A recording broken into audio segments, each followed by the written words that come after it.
space immobilier. Donc on va aider les grands groupes à optimiser l'utilisation de leurs espaces afin de pouvoir libérer des espaces et de créer un espace de coworking. N'hésitez pas. Alors c'est vrai qu'en fait le salon du coworking c'est en fait réunir tous les acteurs du coworking, donc les coworkers. Les coworkers sont aussi des entrepreneurs mais qui ont cette vision de partager, de collaborer leurs projets afin de mutualiser les coûts et de grandir ensemble. Gérard, voilà, bonjour. Voilà, tu peux te présenter. Je suis le président de la Fédération française des inventeurs et Europe France Invente. Voilà, et donc on est très heureux. Remercie infiniment Mariam de nous avoir accueillis ici. On s'est connus dans un salon avec, en référence à une grande remise de prix à l'UNESCO.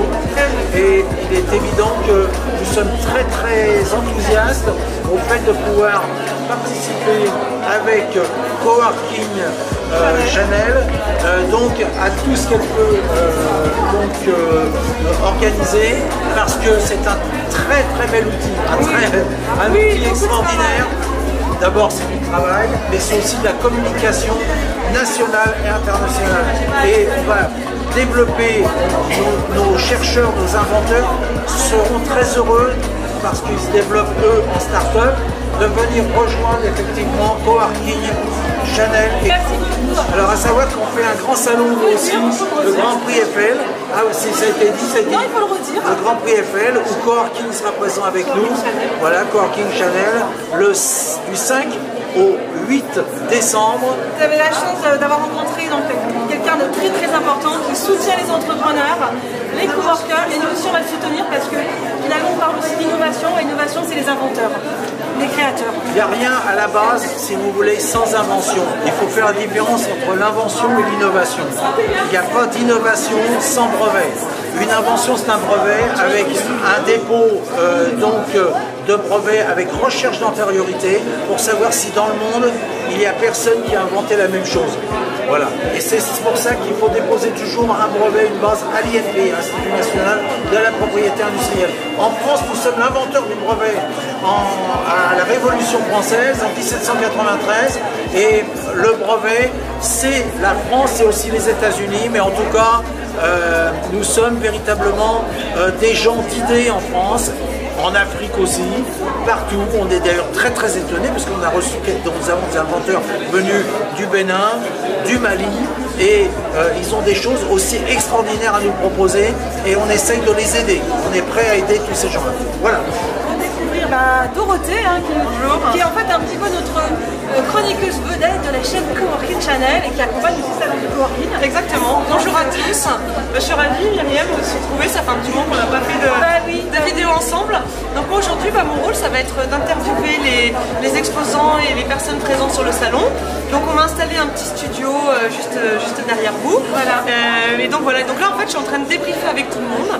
Je rencontre tous les exposants et je discute de comment on va préparer l'interview de cet après-midi. Donc voilà, j'y retourne. Et là, Lojotco est né comme première brique.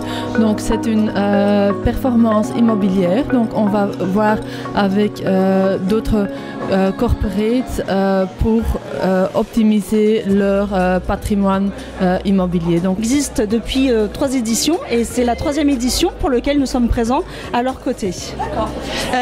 Alors quels sont les enjeux technologiques auxquels on va devoir se préparer? Alors aujourd'hui déjà on est venu avec une solution en fait complètement adaptée pour les salons du coworking. C'est une solution en fait Wi-Fi Guest qui permet en fait aux entrepreneurs ou aux professionnels des salons des coworking de proposer une solution internet qui répond aux exigences de sécurité de transmission des données. Et aujourd'hui c'est très important pour eux aussi d'être dans cette zone de sérénité. Donc on est venu avec cette solution. D'accord. Quel conseil tu pourrais donner aux entrepreneurs? Quels sont les problèmes et les choses auxquelles vous réfléchissez chez Orange?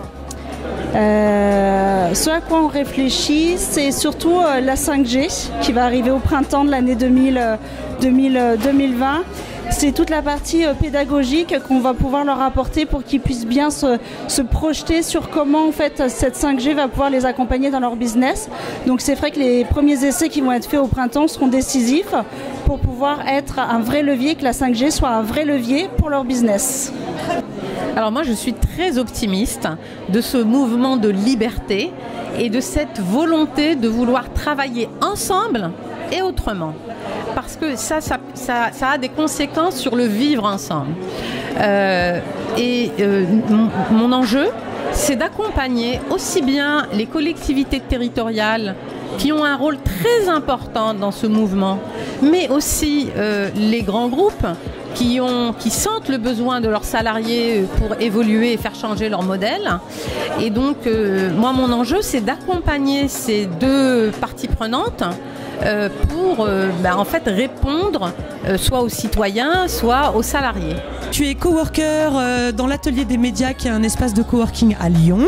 Ça, donc oui c'est ça, donc on est à Lyon, et la capitale des Gaules, et en fait on est une association, et la particularité de notre coworking, c'est pour ça qu'on est venu aujourd'hui, c'est défendre un petit peu un modèle un peu particulier, puisque c'est associatif, il y en a plein qui sont associatifs, c'est autogéré, et c'est aussi une gouvernance partagée, c'est-à-dire que chacun aussi prend des décisions, on est structuré en conseil d'administration, mais il y a un partage des décisions. Voilà. D'accord, donc en fait tout le monde peut avoir la parole, et chaque parole a une valeur en fait. Exactement, alors tout le monde met la main à la pâte, tout le monde est actif pour faire vivre en communauté et correctement la communauté, et effectivement tout le monde a un pouvoir de décision parce que chacun peut se présenter pour représenter telle chose au niveau du conseil d'administration, et en fait j'ai découvert quelque chose, donc je voudrais te proposer un tout petit jeu avec le défi canard. Eh ben allons-y. Qu'est-ce que j'ai découvert? Eh ben ok, alors le défi canard, voilà, c'est une première sur la chaîne, donc tu es venu avec des petits Lego. Exactement. Voilà, et mais qu'est-ce qu'on doit faire? Alors tu as 30 secondes pour construire ton canard.